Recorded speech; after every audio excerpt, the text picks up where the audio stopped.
13h sur les antennes de Wolf TV, c'est l'heure du journal. Voici les titres. 2015, une année difficile selon certains Sénégalais qui évoquent la conjoncture. Ils appellent les gouvernants sur la voie des solutions.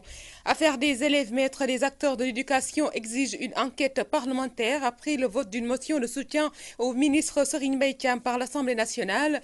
Les syndicats d'enseignants condamnent l'attitude des députés. L'agriculture à la peine à Kédougou. Les producteurs exigent des points de collecte pour la commercialisation de l'arachide. Au menu de ce journal également, l'actualité internationale, la page sport et la revue de la presse. Bonjour et bienvenue à toutes et à tous.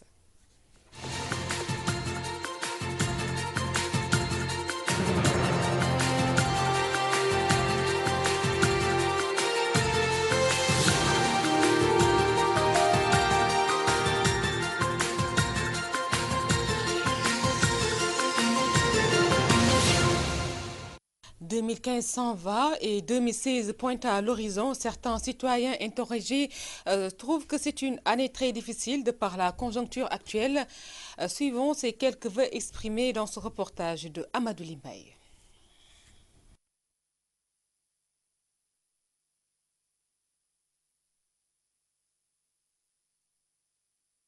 2015, une année très difficile pour certains Sénégalais. Ces derniers affirment qu'ils tirent le diable par la queue. L'année 2015 a été une année très difficile sur le plan social, sur le plan économique. La vie est un peu très chère, hein, tout le monde le dit, partout vous entendez dans les régions, dans le monde rural, donc l'économie ne marche pas. La population souffre du fait de la cherté des denrées de première nécessité. Donc la pauvreté commence à s'installer dans la majorité du pays. Presque toutes les promesses de l'État sont tombées dans l'eau. Les gens préfèrent faire beaucoup de politique. Regardez ce qui s'est passé à l'Assemblée nationale. Hein, comme une salle de théâtre. Les élus de peuple qui se permettent de s'insulter entre eux. On peut dire que l'année 2015 s'est terminée par un goût de déception. Rien n'a été respecté. Dites-moi au moins une seule que le gouvernement sénégalais a respecté. Il n'y en a pas. Ces citoyens rencontrés invitent l'État à redoubler d'efforts en 2016 pour satisfaire leurs attentes. Effectivement, diminuer les denrées de première nécessité. OK. Aider l'école sénégalaise à aller d'un pas ferme et décidé. Donc en mettant tout en œuvre.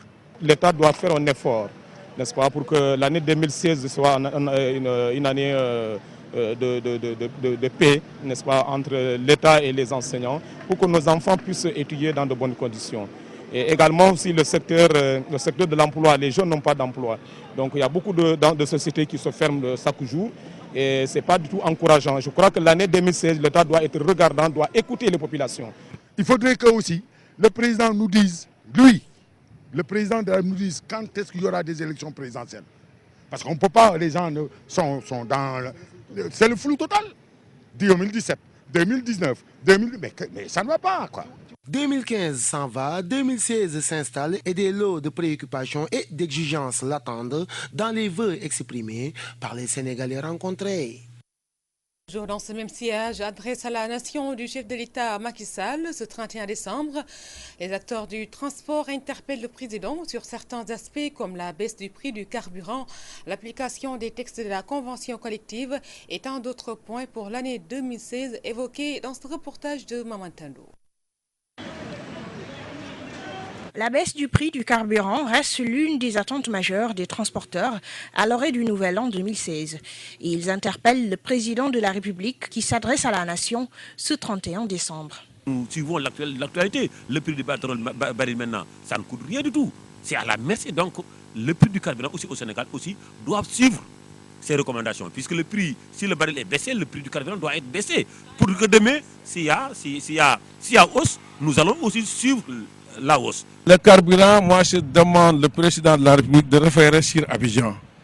Abidjan, le prix de carburant est moins cher 100 francs par rapport au Sénégal. L'application des textes de la convention collective également fait partie des priorités avancées par ces syndicalistes du transport. La loi de transport en vigueur qui réglemente les transports dans toute sa longueur, on demande nous l'application des textes concernant le transport. Pour voir un pays s'il est émergent ou pas, il faut regarder son transport. Le transport, si va très bien, n'hésite pas, il faut savoir que ce pays est émergent. Mais si le transport est malade, tout le pays est malade, puisque tout dépend du transport. Si le président a un seul doléance à nous régler, dans l'année 2016, c'est d'annuler le degré de laisser passer des taxis, de supprimer ce degré, parce que vraiment les taxis ils sont en otage. À quelques heures du traditionnel message à la nation du chef de l'État Macky Sall, le secteur du transport dresse ses manquements et espère tout de même qu'ils seront pris en compte dans l'adresse à la nation. À quelques heures de la fête du 31 décembre, un tour dans les salons de coiffure permet de constater que cette année, les tendances sont au greffage et mèche malgré la diversité et la créativité des professionnels de coiffure. La clientèle est encore faible. Un reportage de Diabité.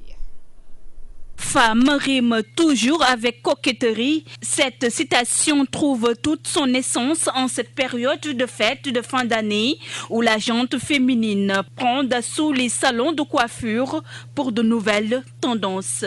En ce moment, les clientes préfèrent le tissage, la plupart le dress, mais en ce moment on fait le tissage. Et on vient, mais peu. Pas beaucoup.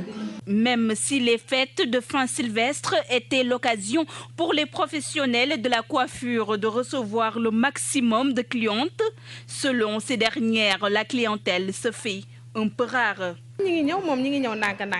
On attend, mais je crois qu'elles vont se présenter d'ici la fin des fêtes. Ce que je peux vous dire est que les affaires ne marchent plus comme avant.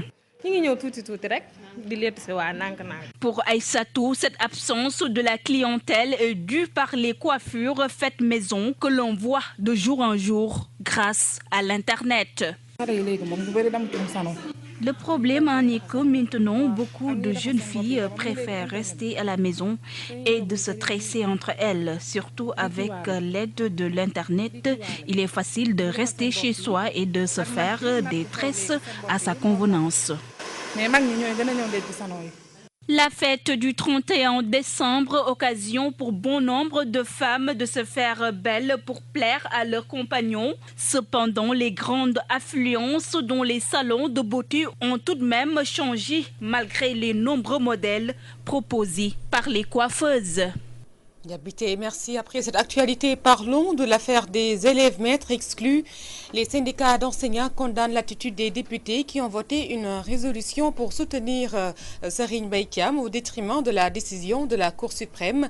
Si d'aucuns exigent l'ouverture d'une enquête parlementaire, d'autres invitent au respect de la décision de la justice. Omar Kairé. Les enseignants n'en reviennent toujours pas. Ils disent ne pas comprendre l'attitude des députés qui ont voté une résolution de soutien au gouvernement et à Serigne Mbaye Thiam relative à l'affaire des 690 élèves maîtres exclus pour fraude. Très remontés contre ces parlementaires, Gounia Niang de l'Union des enseignants du Sénégal et Oumar Seck, secrétaire général de la Force nationale des enseignants pour le renouveau de l'éducation, voient un acte anticonstitutionnel. C'est la première fois dans l'histoire politique du Sénégal que l'Assemblée nationale se mêle des affaires concernant l'exécutif et une partie de la population. Quand dans un pays, un ministre se permet de prendre des décisions, n'applique pas les formes, quand il est député par la Cour suprême, je pense qu'il n'est pas bon qu'une institution comme les députés aille dans le sens, à la limite d'aller dans le sens contraire de la décision prise. Ces enseignants qui précisent ne pas être l'avocat du diable estiment toutefois que les véritables responsables dans cette affaire ne sont pas sanctionnés. On nous dit que les notes qu'on leur a données ne sont pas conformes aux notes qui ont été répertoriées. Donc ce sont en fait les membres du jury qui sont à l'origine de ce quiproquo. Je pense que si sanctions il doit y avoir, ça aurait dû démarrer et concerner principalement les membres du jury. Sa responsabilité politique et administrative est engagée, ça c'est manifeste. Alors ce qu'il devait faire, c'est, selon ses dires, il a déposé le dossier au niveau du procureur. Mais jusqu'à présent, le procureur n'a pas pris des décisions pénales par rapport aux agents véreux qui ont été épinglés. Il y a eu une commission interne, mais jusqu'à présent, le ministre de l'Éducation nationale n'a pas livré les résolutions de cette commission interne. Oumar Seck exige l'ouverture d'une enquête parlementaire pour situer les responsabilités. Ils n'ont pas encore entendu l'autre partie, les élèves maîtres. Ils n'ont entendu que la version du ministre qui était à l'Assemblée présentant, son budget. Moi, je pense qu'il devait d'abord ouvrir une enquête parlementaire, écouter les deux parties. Moins optimiste pour cette option, Gougnagnan appelle au respect de la décision de la Cour suprême. Nous sommes aussi dans le système syndical depuis 1992. Nous savons qu'il n'y a aucune enquête parlementaire qui a abouti à quelque chose de fiable. C'est pourquoi nous n'allons pas vraiment aller dans ce sens. Ce que nous disons tout simplement, c'est qu'il y a une décision de justice. Il faut que les autorités aillent dans le sens de l'appliquer. Parce que dans un état de droit, la justice doit être appliquée. Sinon, personne n'est à l'abri. Maintenant qu'on prenne toutes les décisions en amont pour que de pareilles choses ne se répètent. L'affaire des élèves maîtres exclus, loin de connaître son épilogue. Et d'après ces syndicalistes, cette situation risque de perturber le bon déroulement de l'année scolaire. L'école sénégalaise mène vers une année 2016 de perturbation, c'est ce que prédit le secrétaire général de l'Union des enseignants du Sénégal. Gougnagnan indexe la remise en cause des accords par l'État et la limitation des reclassements pour les enseignants du Sénégal.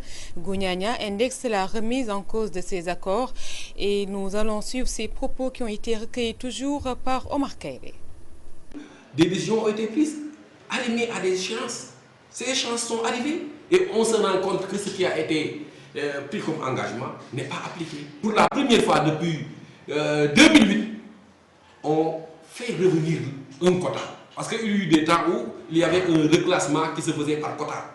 En 2008, on a eu, avec le gouvernement, un accord consistant à aller dans le sens de créer un reclassement universel. Tout ce qui était titulaire de diplôme devait être titularisé, sans tenir compte vraiment d'effectifs.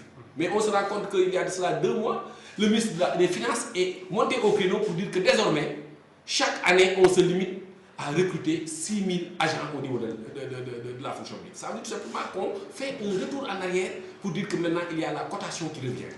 Donc, au lieu même d'aller dans le sens d'appliquer les accords, on remet même en cause les accords qui étaient déjà signés. Quand on en revient au contrôle de la masse salariale, quand on en revient au mode de recrutement et à la cotation du personnel, on va directement vers le retour de l'ajustement structurel. Et c'est à quoi nous assistons.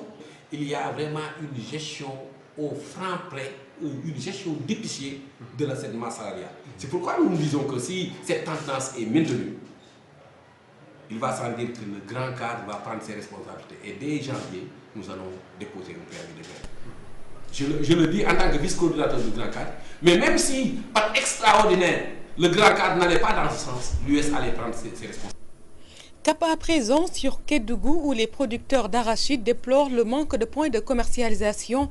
Pour subvenir à leurs besoins, ils sont même obligés de bazarder leur production dans les pays frontaliers.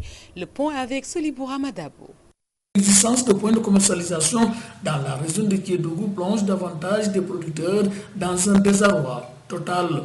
Face aux responsables du conseil de concertation de coopératives des ruraux, ces producteurs très en verve n'ont pas mis de gants pour déplorer le manque de volonté de l'État du Sénégal qui exige le retour à l'agriculture. Sans aucune mesure préalable, ces producteurs sont aujourd'hui obligés de bazarder leur production dans des pays frontaliers et dans des marchés hebdomadaires. Le problème c'est ça nous emmerde. Hein. On voulait avoir un point de vente parce qu'on voit que les autres pays viennent et ramasser nos biens, envoyer ceci. Parce que nous, on n'a pas de moyens pour payer. Et les Guinéens viennent avec leurs camions, ils viennent avec leurs biens, ils payent. Quand le paysan n'a pas de moyens, il a beaucoup d'arachides, il n'a pas d'argent, il a des problèmes à régler. Maintenant, il faut que s'il veut l'argent, il faut qu'il revende. Et c'est l'État Sénégal. C'est une perte pour nous parce qu'on ne sait pas si l'État Sénégal paye. Antoine Moungom, secrétaire général du CNCR, cette situation s'explique par le manque de chaîne de valeur liée à l'inexistence de systèmes de coopératives. Avant, lorsqu'il y avait le système coopératif au Sénégal, personne ne songeait à brader. Et même en ce moment, les gens, les services de répression veillaient au grain.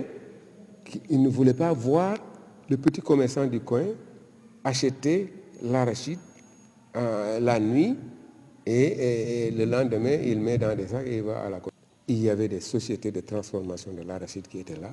Donc il y avait toute une chaîne de valeur qui permettait à ce produit d'être rentable. Le secrétaire général d'ajouter que ces producteurs ont le droit de rencontrer des autorités administratives pour décrire cette situation. De toutes les façons, je leur ai dit de s'adresser à l'autorité. Le gouverneur est là, il est là pour ça, le préfet est là, il est là pour ça. Ils n'ont qu'à aller voir ces autorités, les saisir, et que ces derniers peut-être vont saisir le ministre de l'Agriculture. Pour la radio-télévision Walfadjri. Abordons la religion. Malicounda a célébré ce mercredi l'anniversaire de la naissance du prophète Mohammed, paix et salut sur lui. Ce gamou qui est né à sa 104e édition a été initié par Fodia Aboubakri Bouloumba Doukouré, l'historique de ce gamou qui commémore le baptême du prophète. Tchernodaf. Cet élément de Tchernodaf au cours de nos prochaines sessions d'information. En bref, Tambacounda, découverte d'un corps sans vie dans le quartier de Medinakoura. Il s'agit d'un vieil homme dont l'identité reste inconnue. Les sapeurs-pompiers ont déposé le corps sans vie à la morgue de l'hôpital régional. Alassane Diallo y reviendra.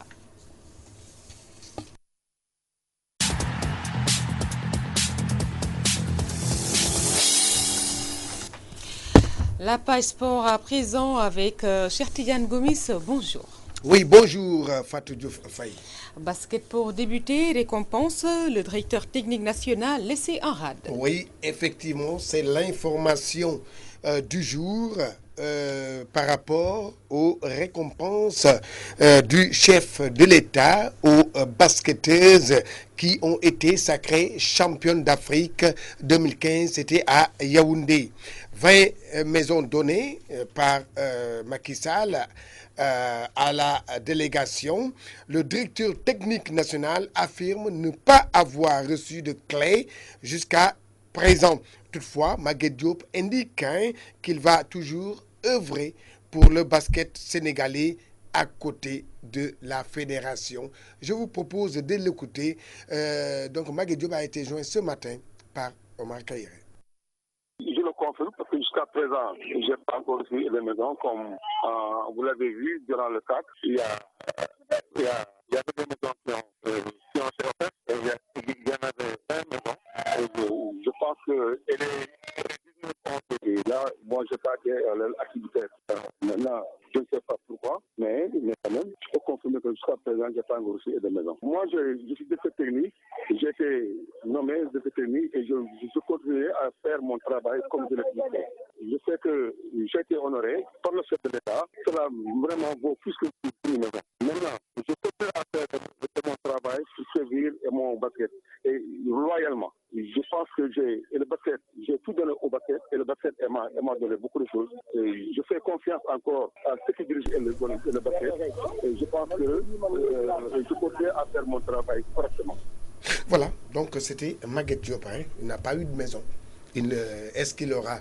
Parce que ces 20 maisons, on a attribué à 19 personnes dans la délégation. Bon, les restes, peut-être la maison qui reste, on va l'attribuer au directeur technique national qui, à mon avis, vraiment mérite bien. Oui, tout à fait. Dès que des solutions seront trouvées, chère Tidiane. Voilà. Après le basket, vous allez nous parler du football, Ligue 1, derby et choc au menu de la 7e journée pour ce week-end. Oui, effectivement. Et c'est la première, c'est la Ligue 1 sénégalaise qui va jouer sa 7e journée dès ce week-end. Et voici ce qui attend les férus du ballon rond pour la programmation. Et quand on sait qu'il y a un match phare, ce match phare, c'est l'équipe, c'est le derby de la Petite Côte. Le derby de la Petite Côte aura lieu dimanche au stade Caroline Faye entre le Mbour Petite Côte et l'équipe du stade de Mbour. Donc ce sera l'attraction de cette 7e journée. Les deux équipes équipes Caracol en tête du classement, car l'équipe de Mbour Petite Côte est deuxième et que le Stade de Mbour est quatrième au classement. Et voilà, ils vont essayer de se battre pour occuper la première place. Mais auparavant, retenez que samedi, 7e journée toujours, avec le match choc, c'est l'équipe de...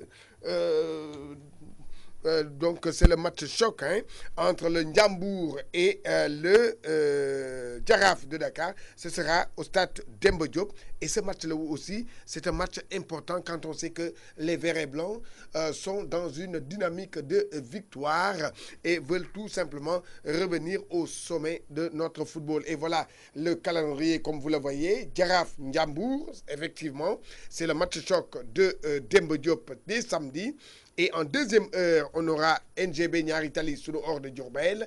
Et à Sali, Djamba reçoit l'Union Sportive de Gorée. Ça, ce sont les matchs de samedi. Et dimanche, oui, le stade Demba Diop va abriter ça aussi. C'est le derby des Lébous. Oui, les Lébous vont se battre pour avoir une bonne place au classement. L'Union Sportive de Ouakam contre Olympique de Ngor. Et à Saint-Louis, Linguère reçoit le Casa Sport. Ça, c'est un classique du football sénégalais. Et à Caroline Faye, je vous l'avais dit tantôt, Mbour Petite Côte, Stade de Mbour, c'est le derby de la Petite Côte. Et à Amadou Barry de Guédiawaye, GFC reçoit le champion en titre. Et vous allez nous parler également de cette lutte au sommet de la Ligue 2.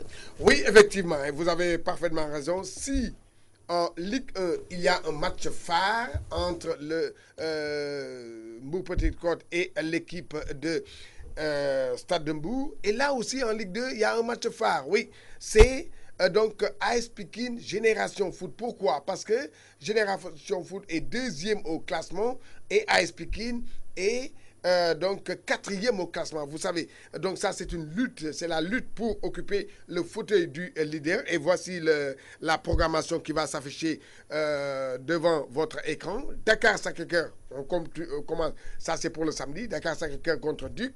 Et AS Pikine Génération Foot, ça c'est un match, ça c'est le classique. Et à Bassirou Ndiaye, AS Dara reçoit Yego. Et maintenant dimanche, Barguil de Kébémer qui reste 44 matchs sans défaite à domicile reçoit la Renaissance de Dakar. Amboro Etix va recevoir le Caire Foot de Tivaouane. Et à Demba Diop, ça c'est pour lundi. Port Autonome de Dakar reçoit Tenguet Football Club qui est leader. Et Asfa Ndarguet, ce match-là est prévu à Demba Diop. Pour boucler, cher Tidiane, football à Saint-Louis, les arbitres rendent hommage à Feu Mawad Wade. Oui, et c'est la deuxième édition du tournoi du sifflet organisé par les arbitres pour la mémoire de Feu Mawad Wade.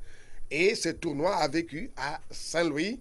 L'ASC Lapounder a disposé de l'ASC Djamagun, c'est au tir au but. Dans un élan de satisfaction, le président des arbitres de Saint-Louis, Mamadou Diallo, exprime ses sentiments de joie au micro de Gabriel Barbier. Nous avons organisé la finale de la deuxième édition du tournoi du sifflet Feu Mawad Wade au stade Mawad Wade de Saint-Louis. Et cette finale opposait l'ASC Djamagun de Saint-Louis et l'ASC Lapounder. Nous l'avons organisé pour rendre hommage à Mawad Wade, mais également à des arbitres disparus. Je veux nommer Abi Wade, qui était arbitre de district, Momar Boy, arbitre de district également, arbitre de ligue, et Abdurrahman Wade, arbitre fédéral. Nous avons eu nos amis de Dakar, les arbitres internationaux, qui étaient venus également lors des quarts de finale nous soutenir, et d'autres également qui nous ont soutenus pour la réussite de cette finale. Je crois que ce tournoi qui est opposé, il y a 8 équipes qui avaient participé à ce tournoi, mais pour nous ça a été un grand succès. Et nous nous réjouissons de ce succès, de ce réussite-là. Hommage mérité à Feu Mawad Wade. C'est tout pour le sport. Merci à vous, cher Tidiane Gomis, pour cette actualité sportive. Et nous allons maintenant passer à la dernière ligne droite, la revue de la presse avec Gorgui Samba Ndiaye.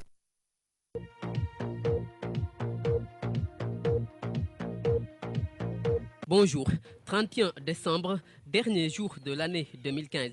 Walfadjri, dans sa livraison du jour, a choisi de faire le bilan de l'année 2015 au niveau de plusieurs secteurs. Dans le secteur de la justice, note le journal, plusieurs dossiers ont connu des remous, mais relève le canard du front de terre, le constat d'ordre général qui se dégage et que l'État a perdu plusieurs contentieux.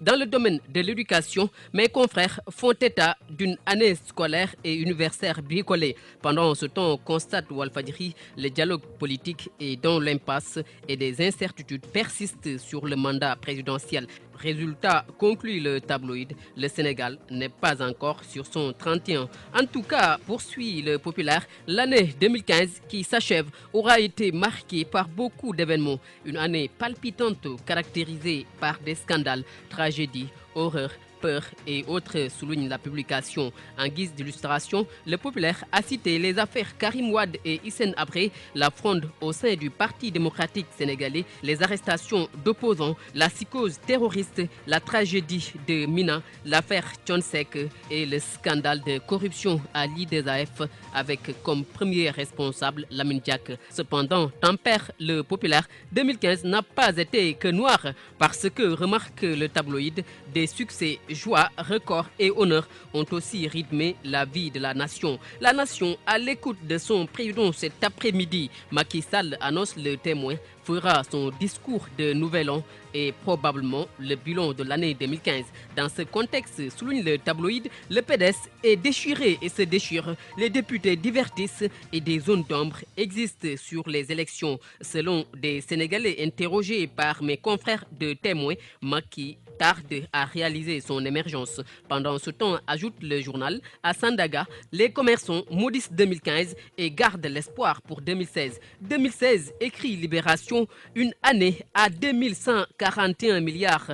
C'est en tout cas, prévient le canard, les ressources totales attendues par l'État. L'État est-il secoué par les aveux d'Amadou Makhtar-Mbow et de Penda Mbow, se demande-t-on. Quoi qu'il en soit, avertit la tribune, la liste de Massata Diack se précise et va dévoiler les bénéficiaires de l'argent de Lamine Diack. Ces déclarations ne nous concernent pas du tout, confie l'avocat de Pape Massata Diack, Maître Bamba Cissé, à mes confrères de la tribune. Macky blanchi, il dit non concerné, la gauche s'est démarquée. Khalifa Sall a esquivé les assisards en mauvaise posture. Qui a bouffé alors l'argent des Diack, s'interroge Grand Place. Pour en avoir le cœur net, informe le journal, la publication de la liste des bénéficiaires est exigée. En attendant, le professeur Penda Mbow des Assises nationales étale la vérité sur l'argent des assises dans les colonnes de enquête. À travers une interview accordée à ce journal, Penda Mbow renseigne que Lamine Diack a donné un peu moins de 10 millions de francs CFA alors que d'autres ont participé à hauteur de 100 millions de francs CFA. Moustapha Niasse, Baratal, la CNES, l'UNACOA, entre autres, assure le professeur Penda Mbow, sont des grands contributeurs des assises nationales. Cela dit, pense-t-elle, il faut qu'on extirpe l'utilisation de l'argent de la vie politique sénégalaise. L'argent de Diack pour le financement de l'opposition de 2012, Youssou Ndour et Diouma Dieng Diakhaté sont-ils à l'abri de la Diack Mania, se demande Zoom. En tout cas, signale le tabloïd, leur candidature suscite des commentaires dans ce contexte. Bonne lecture.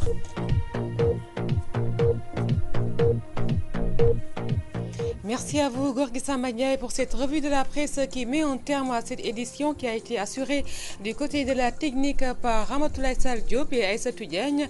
Coin esthétique, merci à Abindour. Côté rédactionnel, merci également à Ousmane Sen. L'information qui revient à 14h avec Nekoumba Diop. Bonne et heureuse année 2016.